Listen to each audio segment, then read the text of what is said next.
Welcome to the narrowboat that James built. Hope you're well. Thanks for joining me. So it's all about launch now. So you'd have seen on the last video, I've finished lining the hatches. After what Narrowboat Will said and a few others, I'm going to increase the security on them. So they've only got fairly flimsy-ish locks on them. It's just to provide a close. I didn't really think much more about security. So I'll be improving that in the future. But really, as I said, it's all about launch now. So I'm trying, as you know, to try to get this boat on the water before Christmas. The one major thing stopping going on the water is the big hole at the back, because it will sink. So that is beyond my control. That is something that John and Paul are dealing with at the moment. It's in hand. They are relying on other people, so it's kind of filters down that way. But the part is on order. It's being made. Fingers crossed that it comes in time. Basically, that's all that is. But in terms of the things I can control inside the boat, it's all about the utilities now to make sure that to launch there is a few basics I need in order to launch. That is, no hole in the back, lighting and heating. That's it. I don't need a ceiling. Well, I don't need walls. I don't need a fully fitted bathroom and bedroom. I just need lighting and heating in order for it to be floating on the water. Then I can do other levels of fit out as we go. So in terms of the immediate things to do, water, electrics and gas, and the utilities. So water, I've just had my tank delivered. So the first priority is to get that installed, get all the filter, the pump, the accumulator tank, the pipe work, get that in place. That's the first job. Second job, gas lockers. I've got a gas locker, so I need to take it to a place down the road and get them to do some fabrication to it. I need a hole making on it. I need it made more rigid. I need a seat making on top of it. And I need a regulator being installed into it. And then the gas locker can come back, and then Paul can install that into the stern. Electrics, right, so I need working batteries to start with. So I'm going to do a battery test. I've got some, I think a couple of them might be okay, so I'm going to give them a go. I need some solar panels, so there I've got 2 on the boat. I think they're probably crap, so I'm going to get 2 more or 3 more solar panels. Then I've got to get all my 12-volt cabling put in, and Paul and I are going to work out how to go about working out the alternator and getting that to charge the leisure batteries, so that when I'm on the cut, granted it's winter, so I'm not going to be able to get too much solar, even though today is a gorgeous day and the solar panels will be charging fully today. We need the alternator. Obviously, I've got quite a bit of a journey to do. I've got from where I currently am, near Leicester, on the Leicester arm of the Grand Union, and I've got to get to London. So there is quite a lot of navigation to be done. That is obviously going to charge the leisure batteries as well. So throughout the winter, I'm reliant on solar, but I do have a lot of moving to do, in which case that will charge the leisure batteries. So that's the electrics, and the water and the gas and the engine. Those are the 4 main kind of elements that need to be tackled. In terms of the heating, I've got the multi-fuel stove, so that needs to be installed and working in order for me to be floating and moving. And then there's a few bits to do on the exterior. There's a few engine bay welds which need to be done in order for me to make a decent floor. There's a few tests and checks we need to do on the actual engine, and I need a centre line being attached onto the top of the boat, which is basically a hook on the top of the boat that I can attach a rope to, and that is called the centre line. Historically, that's what horses used to pull. I'm probably not going to go for that anymore because I've got a lister on the back, but it's useful to have. It helps in locks and with other bits and pieces. And in the interior, once I've got the tank in, I can make the bedroom up. The dinette, well, that shouldn't be too hard, but nothing's particularly reliant on the dinette, and I don't have to do anything in order to put the dinette in, apart from make it. And then the galley, the other thing that I need whilst I'm floating and navigating is something to cook on. I can't rely on pot noodles, so working hobs is all I need. Budget wise, I don't think I'm going to be able to fully fit the galley kitchen, but certainly I can get some working hobs installed, so at least I can cook some food. I don't need a fridge because it's winter and I can have a cold box outside on the roof or in the stern, and that will be cold enough. I obviously need a sink, but that obviously features all with the plumbing. So it's all about utilities for the next kind of week now, really. Once I've got the obviously with regard to lighting, once I've got the electrics in, I do need lights because it gets dark at about 4:30, 5 o'clock over here.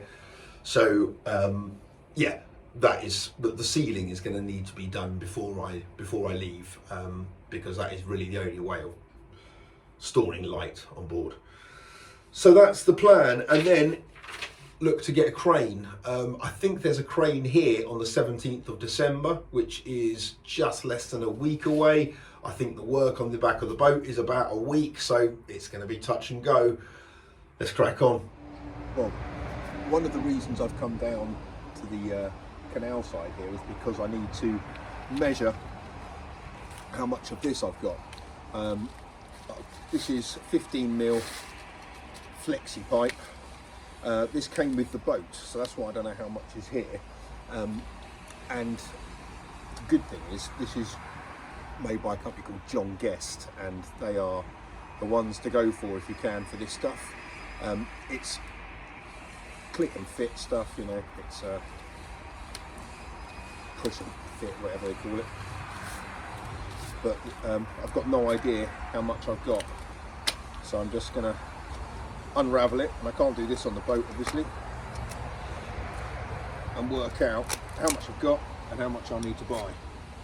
But this stuff's quite expensive, so I'm quite glad if I can make use of it.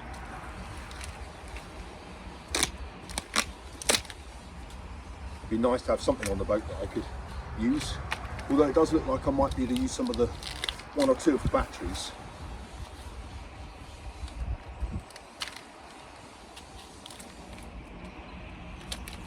Right, well, I've tried to measure it out. It's pretty impossible to measure, but I think I've got 2 lengths of the boat. So here's my plan for the water system. So here is the new tank. The filler cap is on that side. It's not ideal, obviously. I'm going to have to run a hose through. One day I might engineer a filler cap to be mounted there and have something going up through there. But anyway, this is the water tank. I've got the 3/4 female output there, or outlet shall I say, there. So I need a fitting to go in there and a flexible hose to come to the pump. Obviously it's not in position, but what I've done is I've just laid it all out so I know what fittings I need to go and get. So I need a fitting to go from there, I need a stop valve, and then I need a fitting to go into the pump guard. And then from the pump guard, I need a fitting to go into the water pump, and then a fitting to go from the water pump to the accumulator tank. That needs a T on it, and then it's going to run along the wall here to these 2 T's here, which I've just borrowed off John. They're going to be mounted to the side, and they're going to run the hot water and the cold water feed underneath the floor into the bathroom and coming up there. So that's the plan for that bit, and then on the other T's it will just run all the way down to the galley. I've put 4 battens up here. It's in line with this bar here. I don't know if you can see it clearly, but there's a bar here. The water tank is going to occupy this space here in between the floorboard and that. It's going to sit on the floor. There's going to be kind of a tray built for it. So that's going to occupy this space and come up to about this type of height. Behind here, this space here, this kind of triangular space, is where the accumulator tank is going to be, the water pump and the pump guard. My plan is to mount them kind of no higher than this point here, kind of this batten here. The reason for that is I don't want the pipes to go up and then have to come down to lower level. So I want them fairly low, but also I don't want them to occupy any of this height, because my plan is when I get in the kind of, I don't know, the bed, or not the bed, it's not going to be a bed, it's going to be more like a day bed or something like that.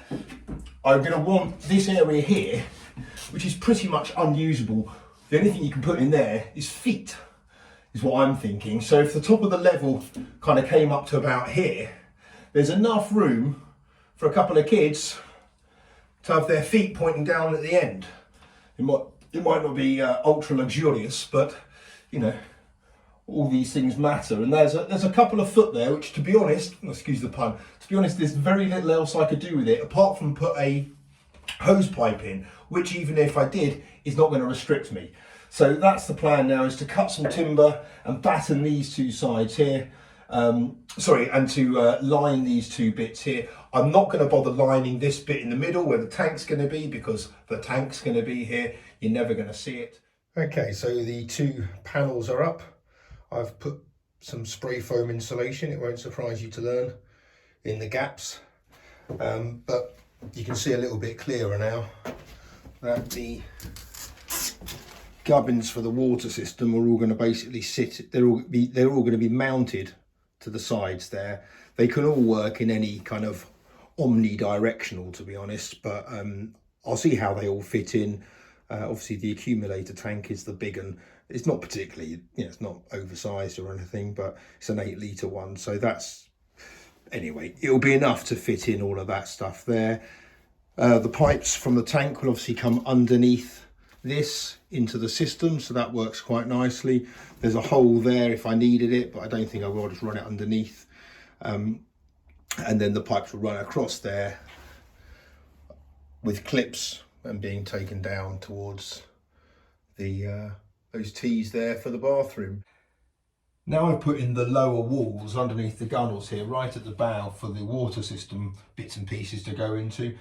I'm kind of hoping they're going to kind of go up to this level here, no higher than that, because I want the seat kind of the I don't know what I'm going to call this yet, but the bow bench, for whatever word, I want it to be about this type of level, because I want to be able to sit on there with head height for an adult, and certainly for the kids. So I want it about that kind of level, which means I don't want any of the bits and pieces like the accumulator tank to be any higher than that.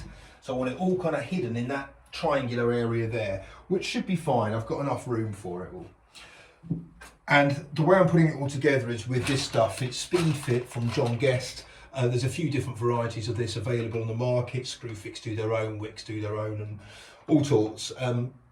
This is kind of meant to be one of the best ones. It's meant to be quite straightforward for a numpty like me to do, because I've never done this before. I've never done any plumbing before. I think I've once tightened a washer on a sink, so this is all very new to me. I've literally bought every single thing that John Guest has ever made, I think. So I've got equal elbows, I've got end stops, I've got tube supports, and the super sealed tube supports as well. They've got two kind of little O-rings in there. I've got equal straights, I've got T's, reducers, that's to take it from a 22 to a 15. So I've got loads of stuff here, some hoses and stuff, so I'm hoping it's all going to go in. We'll have to find out next time, I guess. Until then, thank you very much for watching. Take care, bye.